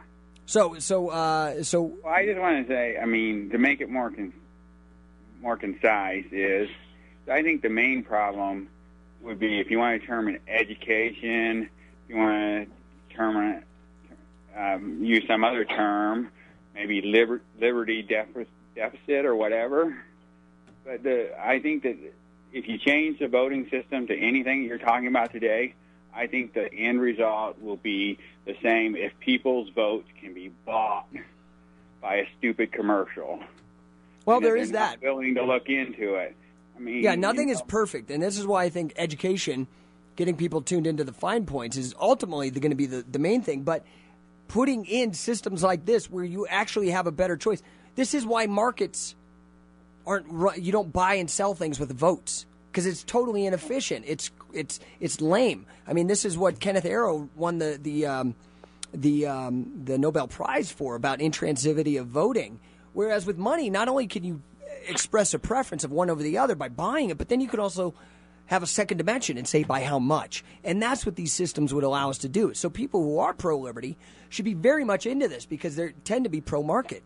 And this would give you a better functioning market for government, which we want to reduce. I agree that some of those systems would probably end up to be better, like I said, but it depends on education. But the problem you have is we have a system right now, and it kind of reminds, when I listen to this, it kind of reminds me of back when they first put three-point shots into the basketball games.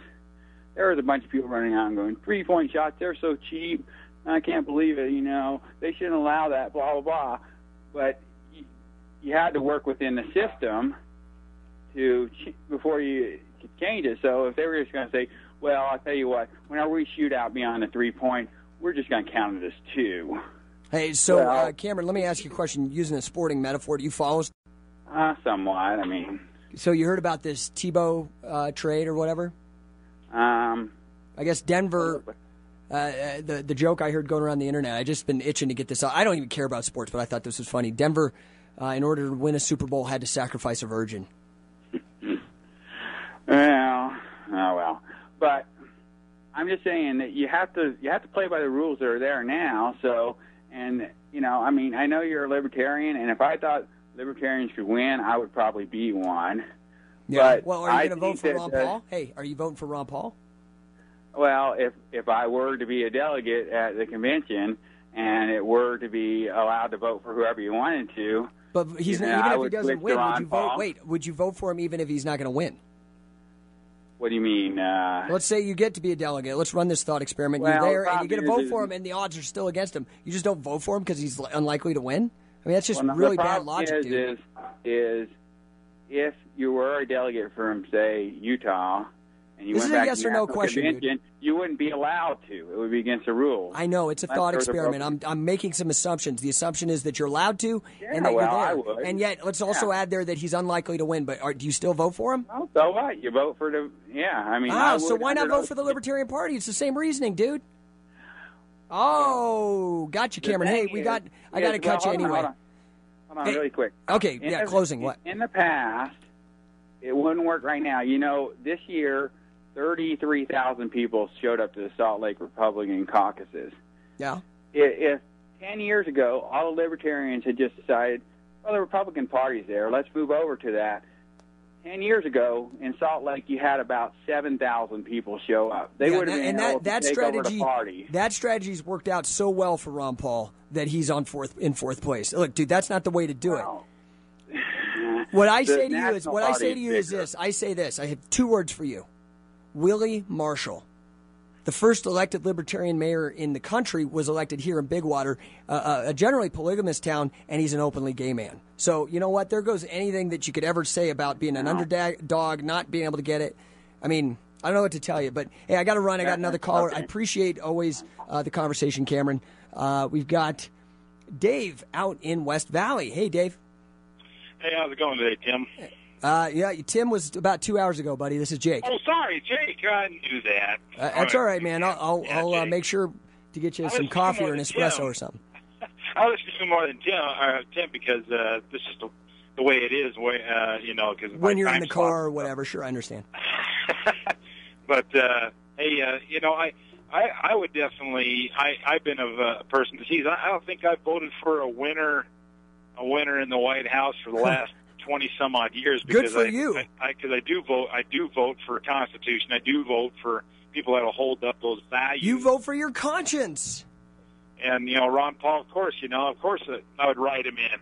I mean, seriously, how crazy is it that you and I are having a conversation where it's the norm that people just vote with what everybody else is voting, and that the unusual person is the one that votes their conscience? What an upside down world we live in. Yeah, exactly. And the other thing too, Tim, is Jake. Dave, I'm going to start calling you John or something, Dave. Yeah, Keep it up. You can do that. So sorry. That's all right. The other thing too there is I say I've been telling this to people for many years now, and because I was pretty curious as a high school kid myself, and I've been out of high school over 25 years, so I kind of found out how things really worked. You get the same big money to back both parties. It's it's no secret whose agenda is actually being followed, and so and the thing I've never voted straight party line. I've thought, and there was some good people within good values within the party a few times here and there. It doesn't. Obviously, at the national level, it doesn't seem to be the case. Yeah, but even a broken clock's right twice a day, right? Yeah, exactly. So I believe that I voted, and before Ron Paul was running for president, I voted for Howard Phillips. He's a constitutional guy. I voted for libertarian candidates who follow the Constitution. I was I was a delegate here in the Republican Party, Utah. For quite some time. If you can actually, the one gentleman said you can't really, it's hard to change people, but the thing is, I I was able to sway 16 people to vote against Chris Cannon and 24 to vote against Senator Hatch. Yeah, well, that's what you have to do. It's about education, about involvement, about getting people to care about this. Otherwise, we're going to get more of Orrin Hatch, or who I consider Orrin Hatch Jr., Jason Chaffetz, or whoever. Yeah. We're not going to get these people who give lip service to the Constitution and then vote for the NDAA or Patriot Act or whatever. It's like... Yeah, exactly. Oh, exactly. And, seeing, the old clip of President Bush signing the Patriot Act there and having who was sitting right behind him, standing right there smiling as big as was Orrin Hatch. And, it's absolutely pathetic. When I talked to Bob Bennett personally face-to-face back in 2006 about this, I said, what were you guys thinking passing the Patriot and Patriot 2? What were you thinking? Obviously you weren't. Well, this is the problem, and this is why I like these alternate voting systems, because what our system does, first of all, this first-past-the-post voting creates a two-party dominant where both parties are rushing to satisfy the center of the bell-shaped curve, and so they look exactly the same, so you get no change. And then the other problem is that, we need to be able to separate money from elections, because what happens is they give lip service to us because we're the ones who elect them, but they actually implement the lobbyist agenda because they're getting money and paying for their agenda and their political campaign from them, and that creates a real problem. Yes, and that's. I was telling someone that I know was asking me about Romney. How come you don't support him? I said, listen. I said Romney's being supported. I said two of his key supporters. One guy got $1 billion off the GM bailout. The other guy got almost $1 billion, $900 million some odd. Well, here's the thing: the same supporters between Obama and Romney. Yeah, you don't see those supporters. You don't see those supporters supporting Ron Paul, for example. You know who supports him? Our troops. So you want to support the troops? Support Ron Paul. Support Ron Paul. Exactly. I've made that point several times myself to people. I know many. I come from. Well, I'm a military. My dad was a military man. Well, the only guy with military experience running the GOP is Ron Paul. Again. Yeah, exactly. It's not Santorum, who's this warmonger chicken hawk like Dick Cheney Jr. Not him, certainly. Yes, and Santorum, I've paid very close attention when he was a senator, and I'll tell you, he, if anything, he should frighten everybody instead of freaking. That's the word that comes to my mind. I am scared out of my mind of Rick Santorum being anywhere near any kind of position of power. That guy. Yes. And what's scary is the GOP. He's second place. Yeah, exactly. And that is so. I mean, I can respect people and whatever, different religious views, different political parties. But I have to say, man, the GOP is just... once Ron Paul's out, seriously, you have Rand Paul and you have Mike Lee that have shown any kind of backbone with regards to the Constitution. Absolutely. And yet they're new. We know Ron Paul's got a track record going back like 40 years or something of just being straight. Honestly, even because, say, with Rand Paul, where it's blood, we don't know, man, how that could shake out. I'm just still waiting for the other foot to drop, and I hate to say that, but... Exactly. It's scary. Hey, Dave, I hate to cut you, man, but I got Darcy on the line for a segment, buddy. You bet. You did catch Ron Paul last night. That's nice. I did see it. It was great. Yeah, he did a good job. And call me Tim again. I'll call you, I don't know, Shirley or something. You bet. All right, thanks, Dave. All right, bye-bye. Thanks, Dave. See ya. With that said, remember that from the old airplane movies? Don't call me Shirley or whatever. Anyway, we got Darcy Van Orton on the line. Darcy, are you there? I'm here. How's it going? It's going super duper. So what is it you want to talk about today? Well, I think the most important thing to talk about is the recent executive orders passed last Friday by Obama, which in essence basically gave the president absolute control over all the country's natural resources in case of a natural disaster or during a time of war. And this is all fueling speculation that the current administration is making preparations for war with Iran. What's so also upsetting about this is the truth is this gives them control over it now because we are currently at war. And let's be honest, they will always find a way to keep us perpetually at war. So in essence, we've just handed over control. And when we're talking about control over everything from giving the president authority to approve the dispensing of all domestic energy production, transportation, food, and water supplies as he deems necessary to protect national security. And it puts control over 6 federal agencies. The Department of Agriculture with respect to food resource facilities, livestock resources, veterinary resources, plant health resources, and domestic distribution of farm equipment and commercial fertilizer. Also control over the energy department, also control over health and human services, over transportation, of course over defense, and also of commerce.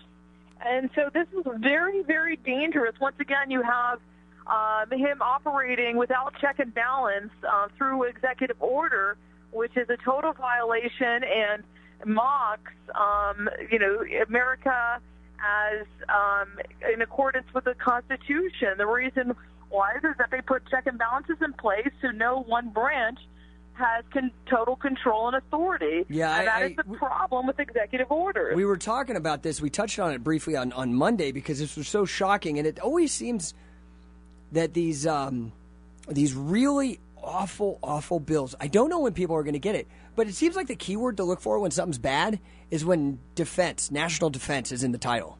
Always. Right? NDAA or, the Patriot Act talking about, it seems so obvious.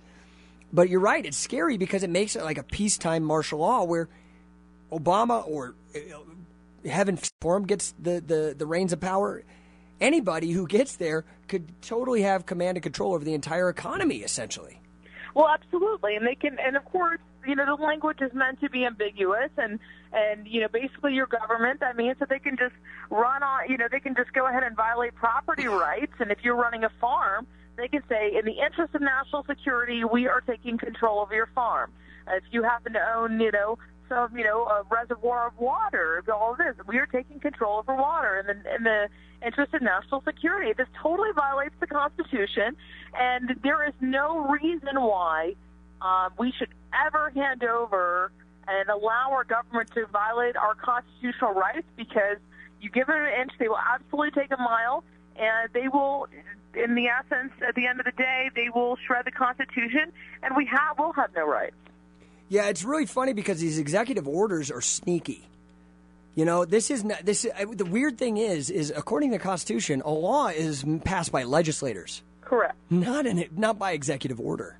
Absolutely. Nor should our judicial branch be legislating from the bench. And I feel like the only way to counter this at this point would be Congress should defend all of these departments. Yeah, I mean, this is really a problem with Congress, again, absolving their responsibility.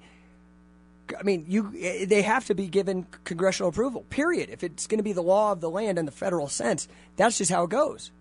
Well, I agree, and I feel like based on this, it's Congress's responsibility to move forward with impeachment proceedings because they should not and they cannot let the president do this. Well, I know Obama, he's also done stuff where there was an executive order that restricted public access, again, our right to know what our elected officials are doing, that it restricted access to the papers of like Reagan and George Herbert Walker Bush. And then Obama replaced that with another executive order, which even made it more restrictive. And so it's like, but these have not been approved by the people, or at least, if not even by the people, by our representatives. This is a serious problem. Well, agreed. And this was a big reason. I mean, if people can remember as far back to 2008, but let's be honest, Obama, one of his main key points regarding Bush was that these executive orders are a violation of the Constitution. And here he goes doing the exact same thing. He's doubled down. He's like, Bush, you think you were bad with those executive orders? Yeah, look what I can do. Watch this one. All right, we're coming up on our commercial break, guys. Hang in there. We got a bunch of callers talking about Obama's executive orders right here in the middle of the Darcy Van Orton Report. Come on back. K-Talk, Voice of Utah.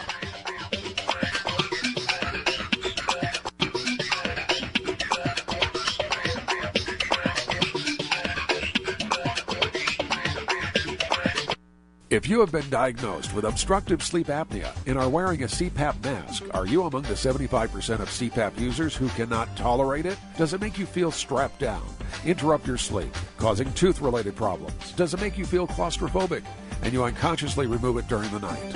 Call Dr. Miles Preble for a comfortable alternate treatment at 801-278-4787. That's 801-278-4787 or online at smileutah.com.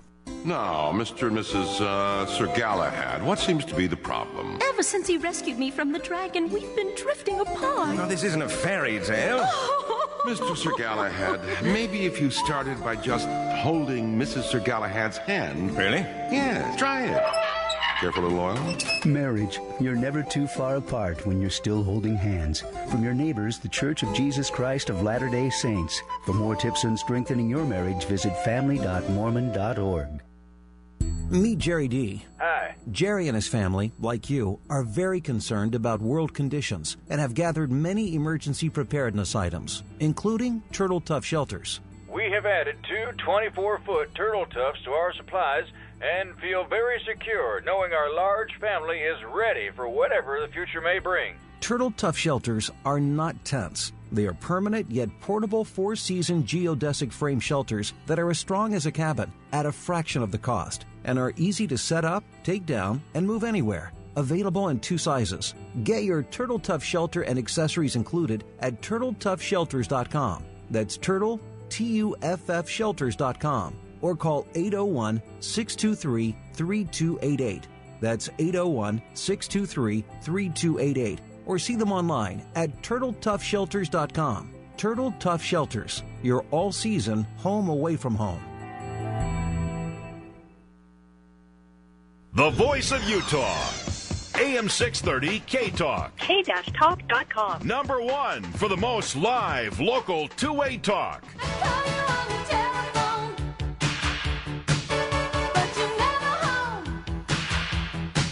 All right, guys, Mental Self-Defense Radio. I am your host, Jake Shannon. We're in the middle of the Darcy Van Orden Report. The call-in number, 801-254-5855. Now, Darcy, are you still there? I'm here. We've got a couple callers. Do you mind if we take them real quick? They want to talk about executive orders. We've got Jim out in Salt Lake City. Jim, welcome to the show. How you doing? Good, man. What do you want to say?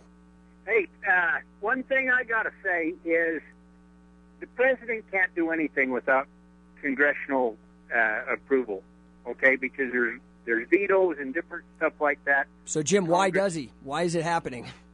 Because, okay, have you ever read the book Animal Farm? Oh, of course. Now, that was wrote back in, I think, the 40s. And Yep, George Orwell. You what? George Orwell wrote it. Yep. And if you can't see that happening in the United States right now, you're blind. I don't disagree with you. Hey, anything else you want to add, buddy? Nope. All right, man. Thank you for the call. Yeah, always call in. You know, guys, don't be a stranger. 801-254-5855. We've got Julie out in Salt Lake City. Julie, are you there? Hi, I'm here. Hello, hello. What do you want to say? Well, I want to say that I heard that Congress has 45 days to do something about this executive order, and if they sit there and do nothing, then it's going to be our fault because everybody needs to call, and they need to call more than once, and they need to call every one of them. And so anyway... well, what's really weird about this, Julie, is that I know that there have been executive orders placed. Harry Truman tried to do some, and the Supreme Court knocked him down, said, you can't do that, dude. You've got to actually pass a law. Yeah, well, I heard, I was listening to Coast to Coast last night, and they talked about where they came from, and they came back from a long time ago, and the very first ones who were in Congress would allocate money, say, to the White House to have to run the White House, and then there to be an executive order how it was spent.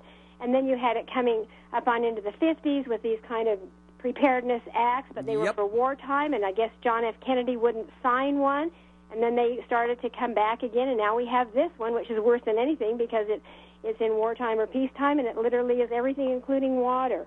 Yeah, no, you're right. Back in the early days of these, they were just administrative things about how the president ran his own office, not the whole country. Right. And then because there's some vague wording in the Constitution, you know, with regards to executive power, Article 2, the president's figured out, oh man, we can really.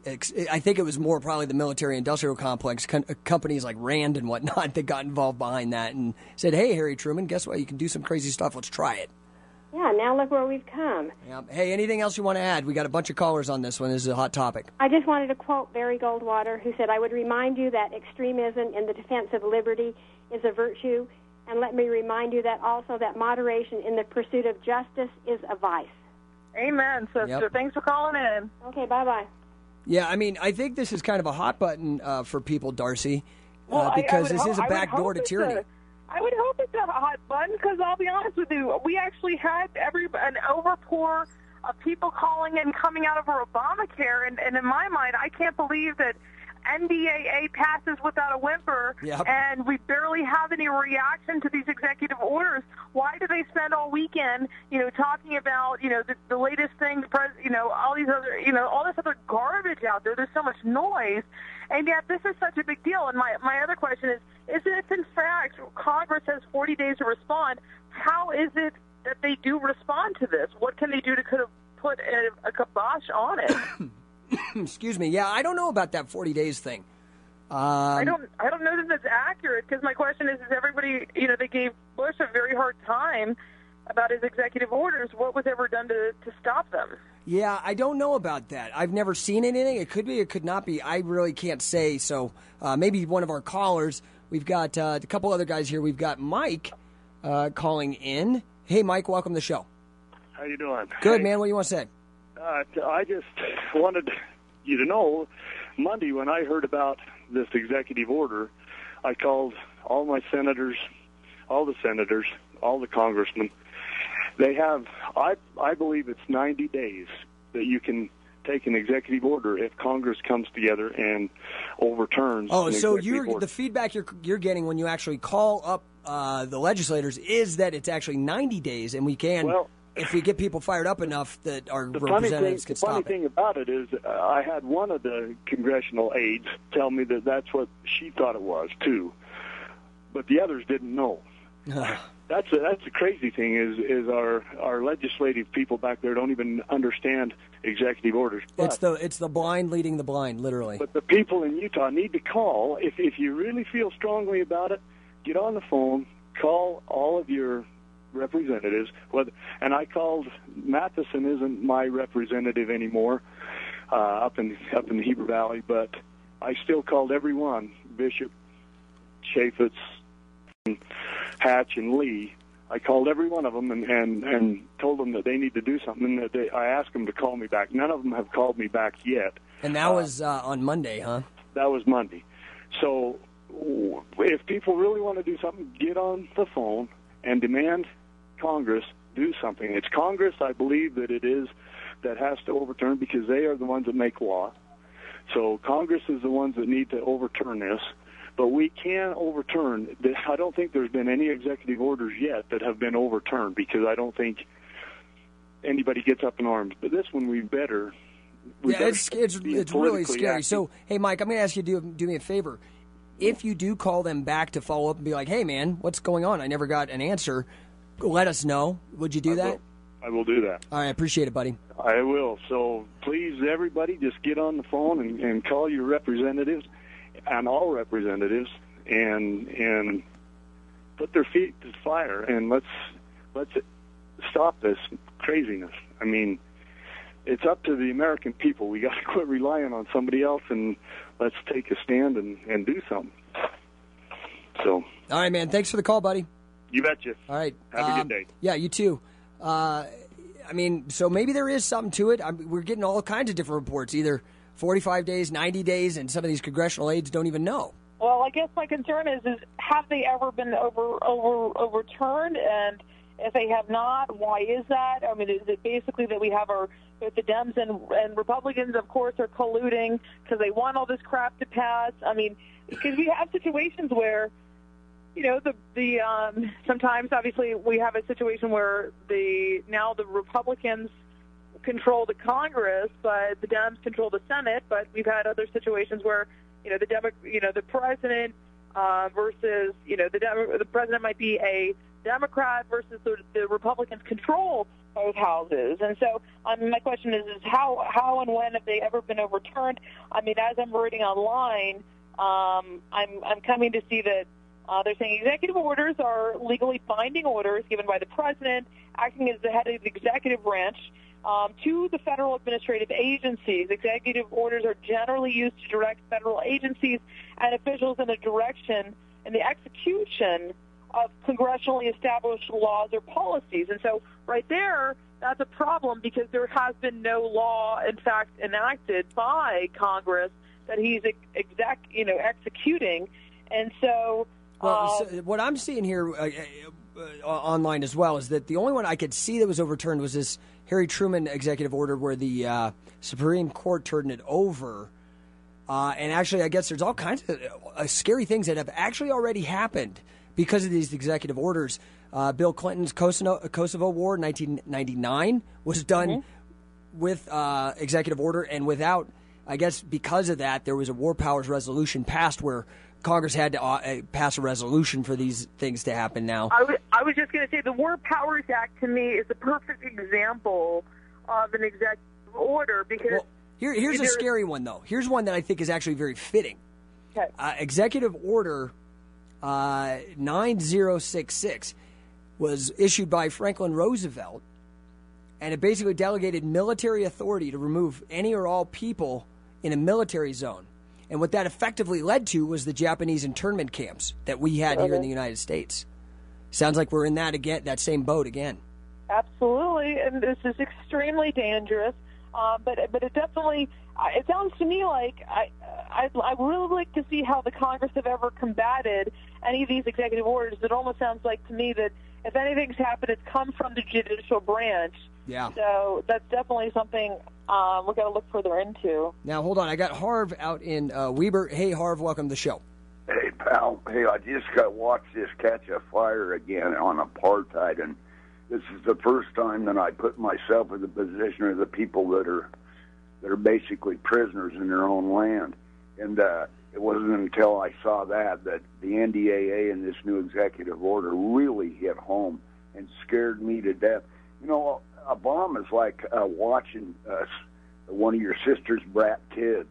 You know, you got to keep them, get them out of the cookie jar. You got to get them from stop torturing the dog.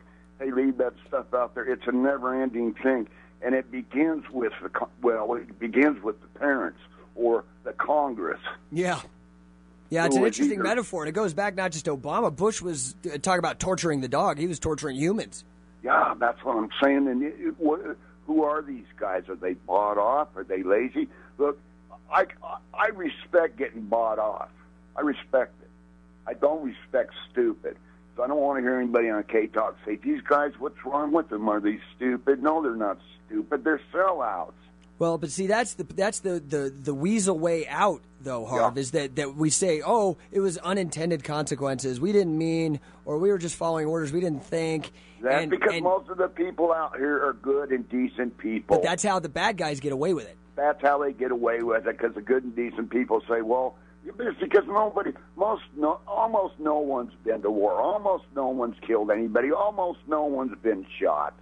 And until they get in the ugliness of what life can offer up, which is what Obama's just about to deliver us, a big old plate. I appreciate it, buddy. I got to go. We got two more callers before the break here. Pal. I always appreciate hearing from you.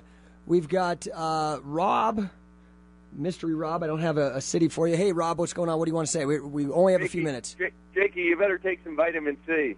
Why is that? You sound a little scratchy. Yeah, I'm not doing good, man. No sleep. I got a newborn and a 2-year-old with earaches, man. It's killing me. Oh, boy, I've been there, done that. I appreciate the concern, though. So, what do you really want to say? Or were you just wishing me well and telling me to get some vitamin C? Preaching is starting to come true. People are coming to life. I've kind of, we've got to get rid of the special interest groups. We've got to get Congress.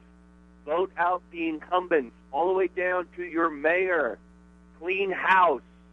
Because I'm getting tired of it. You know how many people at this caucus were so ill-informed on this Senator Orrin Hatch until you started opening opening their minds to the voting records of this guy, and then all of a sudden this thing's taken off. It's spreading like wildfire. There are so many people that I see now that are just, they want him gone. Absolutely, sir. I appreciate your call. I saw that as well, the chair of the Republican Liberty Caucus, and I was just astounded. I was there speaking about Hatch's record and how he's violated the Constitution, has violated his oath of office, how has he supported NDAA, has he co-authored the Patriot Act. It was like I was speaking Chinese to these people. It was like they'd never even heard of any of the things that I was discussing, and that is the problem, is we have an uneducated electorate, and here the LDS Church will beat the drums to say, everybody get off the caucus, week after week after week, and unfortunately the majority of those people are so uneducated on the issues out there that all they did was go there with the thought in mind that they were going to rescue Orrin Hatch from the right-wing extremists. You know what was real funny? When I went there and all my neighbors were in there, and this is my first time ever going to a caucus, and they all looked at me when I mentioned the National Defense Authorization Act, and 5 other people raised their hand out of like 50, and they said, yeah, we know what that is, and he voted yay on that, and those are the 5 people that want him out. And then everyone's eyes opened up, and they said, whoa, what's going on here? So we've got to educate people that we've got to get this corruption situation in our government out, or we're just going to be spinning our wheels forever. You're right. Hey, John, hate to do it, but we're bumping on the end of the show. I appreciate the call. Darcy, as ever, great segment, really touching the heartbeat of what people are caring about. I mean, it is scary, isn't it? Absolutely. Well, thank you all. As always, good to talk with you, Jake. And, hey, try to get some sleep. I know it's rough with the new baby, but congratulations. The children are a miracle. Yeah, thank you. It's really it's such a blessing. And thanks again, Darcy. Great segment, guys. We will catch up with you on Monday.